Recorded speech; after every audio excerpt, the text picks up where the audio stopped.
जय शिवराय मित्रांनो, मी आहे धर्मराज जय भाऊ. तर मित्रांनो, सर्व शेतकऱ्यांसाठी आनंदाची बातमी आली आहे की शेतकऱ्यांना कर्जमाफी होणार आहे. तर त्यासाठी आपल्याला डॉक्युमेंट काय काय द्यायचे आहे व ते डॉक्युमेंट कुठे द्यायचे आहे, तर त्याची संपूर्ण माहिती आपण या व्हिडिओच्या माध्यमातून पाहणार आहोत. तर हा व्हिडिओ संपूर्ण पाहणं, आपल्या चॅनल नवीन असेल तर आपल्या चॅनलला सबस्क्राईब करा, विसरू नका.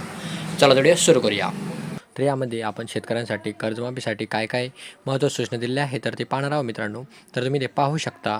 ग्रामविविध कार्यालय सहकारी संस्थेच्या चालू थकीत सभासद बंधू भगिनींना कळवण्यात येते की तुम्ही जिथून मी कर्ज घेतलेलं आहे, म्हणजे कोणत्याही बँकेमध्ये किंवा कोणत्याही सोसायटीमधून तुम्ही कर्ज घेतलं असेल तर त्यामध्ये परिपत्रकानुसार कर्जदार सभासदाला कर्जासह संपूर्ण माहिती कर्जमाफी करण्यात संकलित करण्यात अवगत करण्यात आलेली आहे. याकरिता लागणारे कागदपत्रे खालीलप्रमाणे आहे मित्रांनो.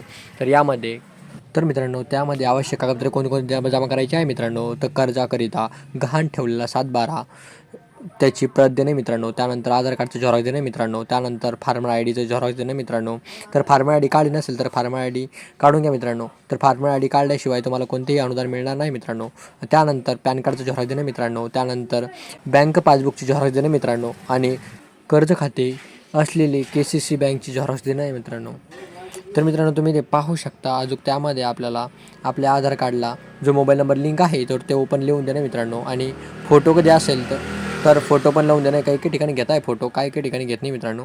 तर अशा प्रकारे मित्रांनो, हे कर्जमाफी योजनेसाठी तुम्हाला द्यावयाची कागदपत्रे आहे मित्रांनो. तर आपल्या जवळच्या जिथून आपण कर्ज घेतलं असेल 7/12 तिथे आपल्याला हे सर्व झेरॉक्स द्यायचे मित्रांनो.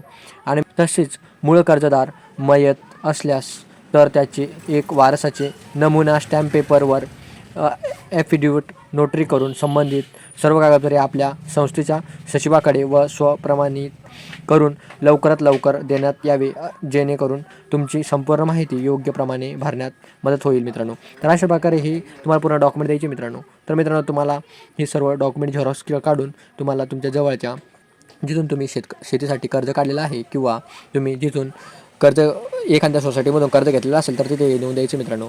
तर मित्रांनो, अशा प्रकारे ही संपूर्ण माहिती दिली आहे मित्रांनो. तर मित्रांनो, तुम्हाला हा व्हिडिओ आवडला असेल तर आपल्या यूट्यूब चॅनलला सबस्क्राईब करायला विसरू नका. चला, तुम्ही भेटूया पुढील व्हिडिओमध्ये. जय हिंद, जय महाराष्ट्र.